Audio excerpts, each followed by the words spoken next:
We take celebrity-endorsed sneakers for granted nowadays, but not long ago, they were still seen as a bit of a novel concept. Their history stretches all the way back to the Chuck Taylor All-Stars.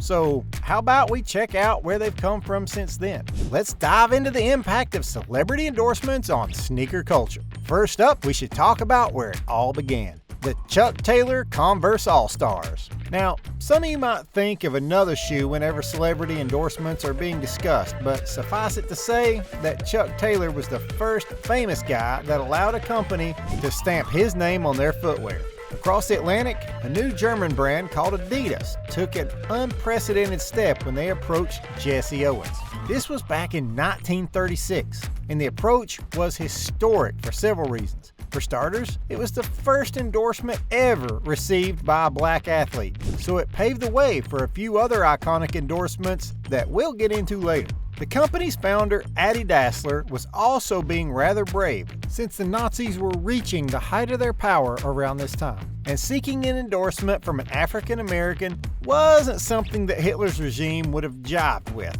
In fact, the Fuhrer personally attended the Olympics so that he could watch the so-called Aryan superiority in action. Imagine his surprise when Jesse Owens won 4 gold medals. That too while wearing a German footwear brand. As if that wasn't enough, he was also greatly admired by female audience members, and he soaked in all the adoration while wearing a pair of Adidas Gebrüder Dassler shoe fabric shoes. Needless to say, the fact that a black athlete could not only get an endorsement, but make it immensely worth the brand's while created several more opportunities down the line. It's time to discuss perhaps the single most pivotal endorsement of all time, courtesy of His Airness. We're talking about the Air Jordan 1, of course. It's been nearly a half century since the Jesse Owens endorsement, and a company called Nike had started making some serious waves in the sneaker game. With the endorsement in the bag, Nike projected a modest but respectable $3 million in sales over 3 years. They ended up hitting that within days and earned a whopping $126 million in just 1 year.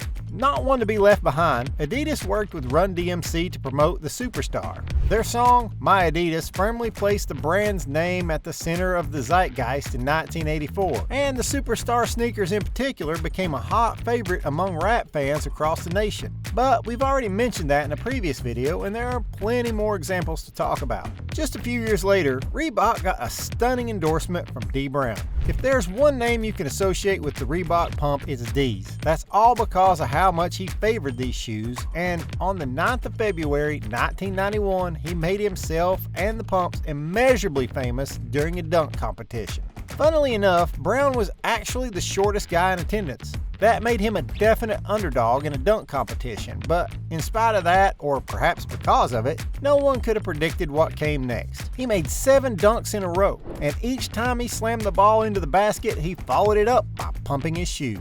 This was the best endorsement that any brand could have asked for, and it stands the test of time as one of the most notable in history. Fast forward 5 years and the world saw another star named Kobe Bryant rise to the top. Kobe's a bit of an interesting case here because he got endorsed by both Adidas and Nike at different times. Adidas was the first to the party, signing Kobe when he was just 17 years old in 1996 and agreeing to pay him an eye-watering $48 million over the course of 6 years.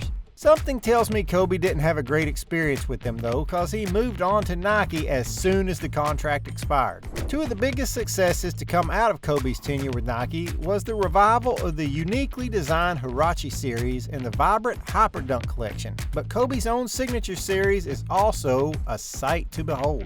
Boasting a lightweight build and unsurpassed cushioning, not to mention the sneakily redesigned swoosh, the Kobe signature is a must-have for any respectable collector. But basketball players aren't the only stars making iconic shoes. Endorsements have started coming in from a wider range of sports than ever before.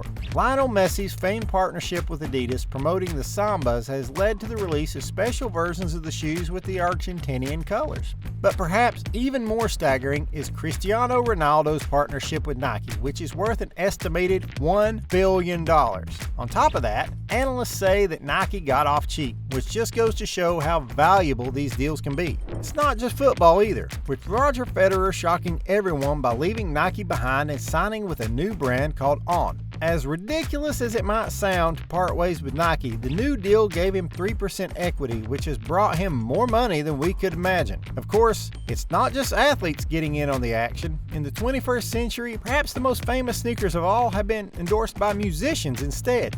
Just take the Yeezys, for example. Unfortunately, the partnership was doomed to fail. Kanye's anti-Semitic tirades on social media forced Adidas to sever their association in 2022.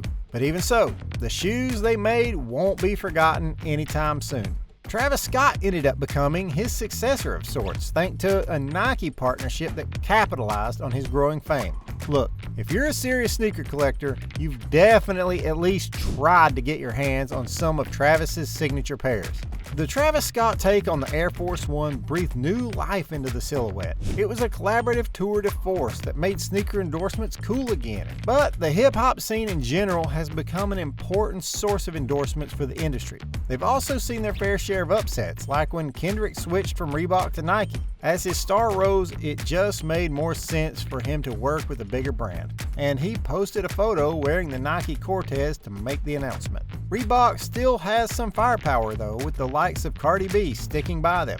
Some artists go for lesser known brands, like Donald Glover partnering with New Balance. Surprisingly, he ditched Adidas for this new concept, so smaller brands can sometimes offer better terms in this case. Nike has the best talent out there though, with Drake being one of the biggest endorsers. In the case of Drake, he's focused almost exclusively on the Jordan brand, crafting unique adaptations on everything from the Air Jordan 8 to the Air Jordan 12. With opulent designs like the gold-dipped Air Jordans, Drake has leveled up Nike's appeal, and it's perhaps their most valuable partner. But then again, Adidas managed to secure a deal with Pharrell, of all people. Sure, Nike was the first brand he collabed with when he designed those Dunks back in 2004, but he's been part of the Adidas family for a decade by this point. With dozens of the new colorways for the superstar under his belt, he's become a powerful proponent of the Adidas brand, showing that Nike isn't dominating the scene as much as it would like. Outside the world of hip-hop, pop stars have also endorsed their fair share of sneakers. One of the most prominent examples is Selena Gomez becoming Puma's global brand ambassador. She got $30 million for just 2 years of endorsement, which just further proves the massive quantities of cash these brands are throwing around. Yet another remarkable collaboration was that of Billie Eilish and Nike, with the edgy superstar using the Air Force One silhouette to create a brand new colorway called the Mushroom that retailed for $170 upon release. The earthy tones, coupled with a snazzy patchwork vibe, created a sensational addition to Nike's lineup, and resellers have been able to get upwards of $300 for them nowadays. Perhaps one of the most successful endorsements of this era is coming from Adidas. The partnership with Bad Bunny is contributing to the branding of both parties, and release after release got sold out. Whereas in some regions of the world, Bad Bunny wasn't as famous as in South America, everyone has heard about this artist now. Sneaker endorsements have come a long way since the days of Chuck Taylor, but one thing has remained consistent throughout. They are sources of cultural moments that enter the public consciousness. The nostalgia of the Converse All-Star, the ubiquity of the Air Jordan 1, and even the troubled legacy of the Yeezy is all testament to the fact that sneaker endorsements can make or break companies. So there you have it, folks. Which of these sneaker endorsements are you most interested in? Let us know in the comments below. That's all for now. See ya!